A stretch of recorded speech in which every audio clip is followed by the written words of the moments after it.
G'day YouTube, this is Maddest Man again here. So what do we have here? Scorpion Compressor, which was given to me for Christmas. It didn't come with very much.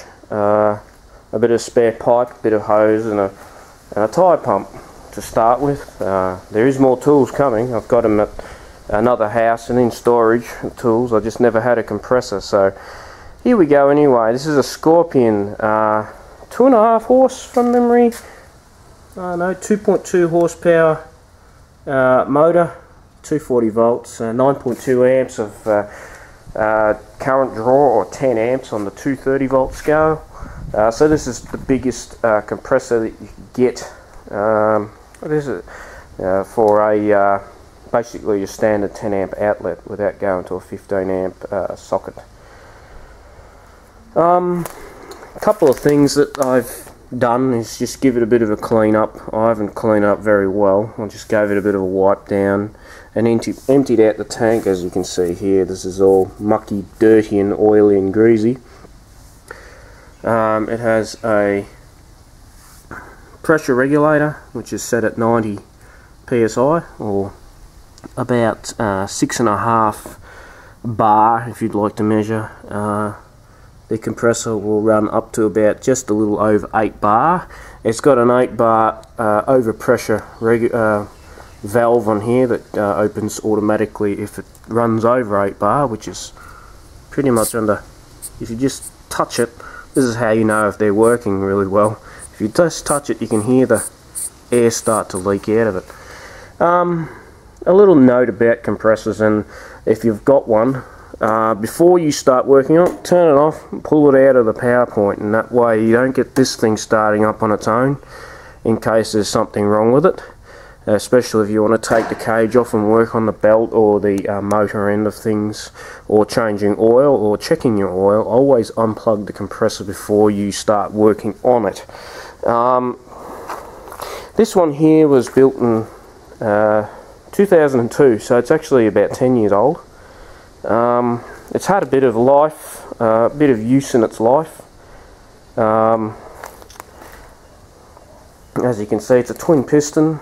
There's not much else I can really say about it except that it works really well. So we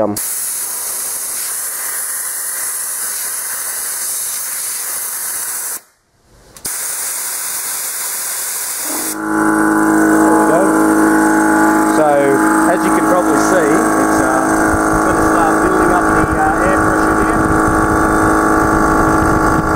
Sorry about the dirty things, the pressure gauges. This is a pain for you, like to re-up that one on the left-hand side. It was stiff and needed to move.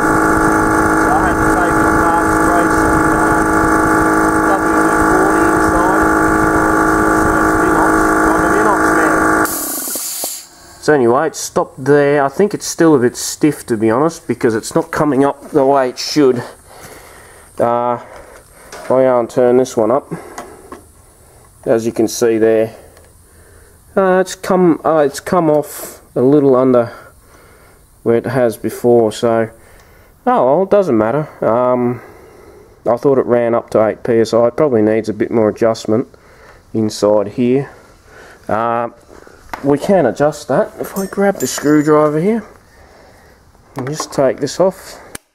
Remember, when you take this off,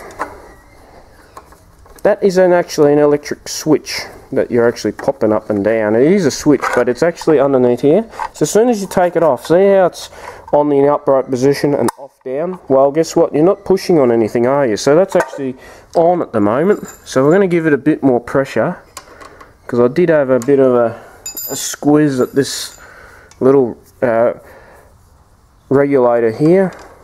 So we're going to give that a quarter of a turn, and you always see that one's come up to 8 bar now, so it's probably is running at, yeah, it's probably running perfect actually. I probably shouldn't be adjusting that, so we'll put it back, because this hasn't been really looked after for many years. It's been sitting in a garage and basically just sitting there and no one's touched it, so it is probably running about right. Actually, we'll just give it a nip because I want it a little bit higher.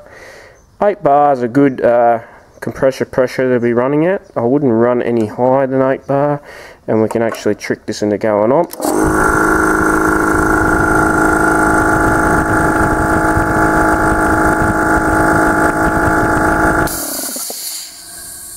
That's more like it. See now the 8, that's starting to release. That means that's your safety. If it starts to produce more pressure, that actually kicks in. So it's running it perfectly at 8 bar. As you can see, it's actually a little over 8 bar, but that's, you know, we can back it off just a little bit. Now always make sure that you don't run your compressors too high, and if you do plan on mucking around, it's best to always slowly adjust this. Do not just crank the thing over like it's not even existent. So we're going to leave it there. I just backed it off a tiny bit compared to where it was, so I might have to buy a new pressure gauge for that left hand gauge, the main gauge, as it's not really coming up to spec with the much newer. This was bought later. I remember this was bought about 2 years after the compressor was bought. Okay, now you're wanting to store away the compressor. Now, all compressors, well, most modern ones, I'm pretty sure all old ones have this too. If you were to look underneath this compressor, you'll see a nipple.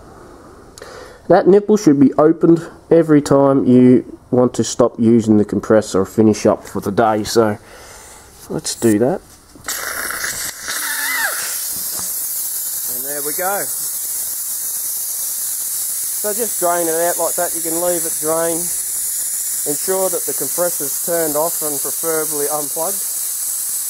And that way you get rid of all the water. And as you can see there, it's draining out some water from the last use. Anyway, that's the Maddest Man over and out. See ya.